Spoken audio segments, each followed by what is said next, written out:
آل إبراهيم إنك حميد مجيد. مخکې یو باب بیان شو چې د نارینو د زنانو سره مشابهت اختیارول حرام دي. د نارینو زنانو سره مشابهت په لباس کې، په خبرو کې، په ناز و انداز کې، په حرکات او سکناتو کې د ښځو سره یو شانوالی حرام دی. د ښځو د سړو مشابهت حرام دی. بیا یو بل باب رالو چې د شیطان سره مشابهت اختیارول او د کفارو سره دا حرام دی، دینه منع راغلی ده. شیطان سره مشابهت لکه هغه په ګس لاس خوراک کوي، او د کفارو سره کافرانو سره مشابهت اختیارولو نه منع راغلی ده. هغې کې بیا یو حدیث مبارک هم پرون ویلو چې ابو هریره صاحب فرمایي نبی علیہ السلام فرمایلی دي چې د یهودو د نصاراو سره مخالفت وکړئ چې د هغوی ګیرې سپینې شي، همدا شان سپینې پرېږدي، تاسو دې له رنګ ورکوئ. نو بیا د رنګ حوالې سره اوس دا یو بل باب شروع شو، باب نهی الرجل والمرأة عن خضاب شعرهما بسواد. نارینه زنانه دواړه دا منع کړلی شوي دي خپلو ویښتو له چې تور خضاب تور رنګ ورکوي. د تور رنګ نه زنانه هم منع کړلی شوي دي او نارینه هم منع کړلی شوي. منې به شي که نه به شي؟ منې به شي. منې به یې دا منې کولی نه شو، خو که منې شوه نو 1439 نمبر حدیث دی د ریاض الصالحین، 1439 نمبر حدیث دی، 1637 نمبر. عن جابر رضی الله تعالی عنہ قال، دا حدیث د نبی علیہ السلام صحابی دی، جابر نومی دی. څه نومی دی؟ جابر رضی الله تعالی عنہ. الله پاک دې ته راضي شي، الله پاک دې د خپل ځان نه راضي کړي، الله پاک دې زما او ستا او د ټول امت د طرفه بهترین بدلی ورکړي. صحابي سره چې دا دعا وایو که نه، دې کې زمونږ خپل لالچ او غرض وي. قرآن شریف مونږه مطالعه کړی دی، سټډي کړی دی. د قرآن مجید مطالعې نه پته لګېدلی چې صحابه خدای پاک بخلي دي، هغوی نه الله پاک په دې دنیا راضي شوی دی. نو چې اوس ورته مونږ دا دعا کوو چې الله ته ترې راضي شي، ځان نه یې راضي کړي، زمونږ د طرفه د امت د طرفه بهترینې بدلې ورکړي. نو دا دعا چې بخلی شوي ته مونږ کوو که نه، او هغه چا ته چې هغه نه الله پاک راضي دی، نو مونږ به د دې دعا د برکته خدای پاک بخي او الله پاک به مونږ او تاسو نه راضي کېږي انشاءالله. حضرت جابر رضی اللہ عنہ قال فرمائی، اتی بأبی قحافة والد ابی بکر الصدیق رضی اللہ تعالی عنہ یوم فتح مکہ تا. د مکې د فتح په ورځ باندې د ابو بکر صدیق رضی اللہ عنہ والد محترم دی ابو قحافه نومې دی، ابو قحافه دا راوستلی شو.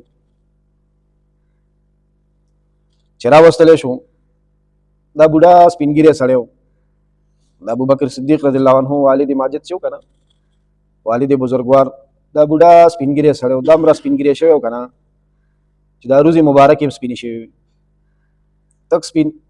ګوره خپله وایي ورأسه او سر مبارکي، ولحیته او ګیره مبارکې، کالثغامة بیاضا، د سغامه بوټی په شانتې سپینو. سغامه یو بوټی دی، بوټی د هغې میوه او ګل دواړه سپینې. نو تاسو خپله سوچ وکئ چې یو بوټی که نه هغې کې ګل هم سپینې او میوه هم سي، نو بس بیا خو هغه بوټی سي تک سپینه. مطلب دا دی چې د ابو بکر صدیق رضی الله عنه د والد محترم د ابو قحافه ګیره او سر دواړه سو تک سپینو. فقال رسول الله صلی الله تعالی علیه وسلم، پیغمبر علیه السلام ورته فرمایل غیروا هذا، دله دا سپین ویښته رنګ کوي، دا وله بدل کوي. په دې سره سره ورته فرمایل واجتنبوا السواد، د تور رنګ نه ګورې ځان وساتئ.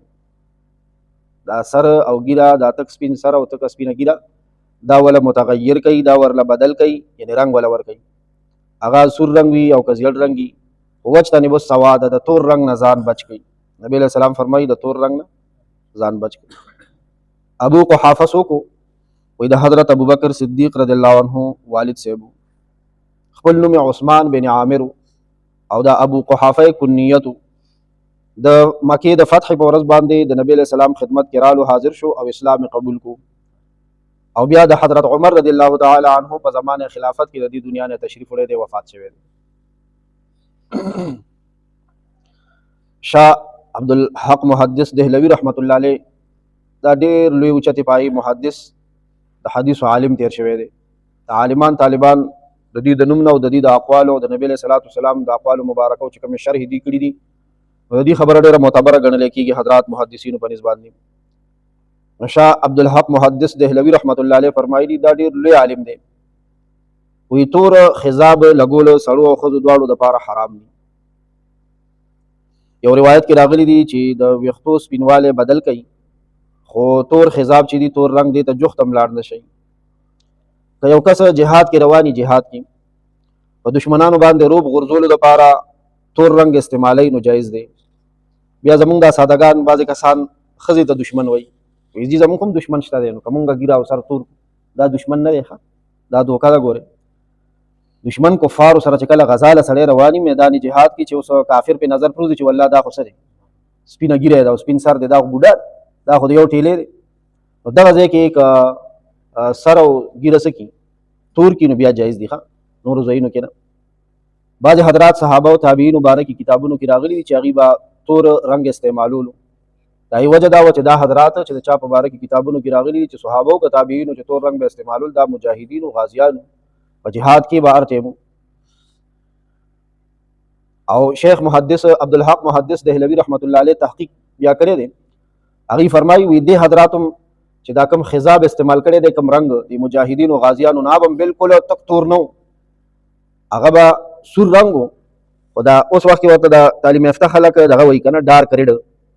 ډارک دا مطلب چې هغه وي سور خو مایل توروالي ته وي، نو دغه به استعمالولو. الله پاک د پوهې سره پرې د عمل کولو توفیق راکړي. یا ارحم الراحمین یا ارحم الراحمین یا ذا الجلال والاکرام یا ذا الجلال والاکرام. اللهم انک عفو کریم تحب العفو. سبحانک اللهم پاکی بیانوم پاکستا اے اللہ وبحمدک سرد سناستا وتبارک اسمک برکت والا دے نمستا وتعالی جدک اچت شانستا وتعالی جدک اچت شانستا. دا نوے ٹکے شوخا وتعالی جدک اچت شانستا.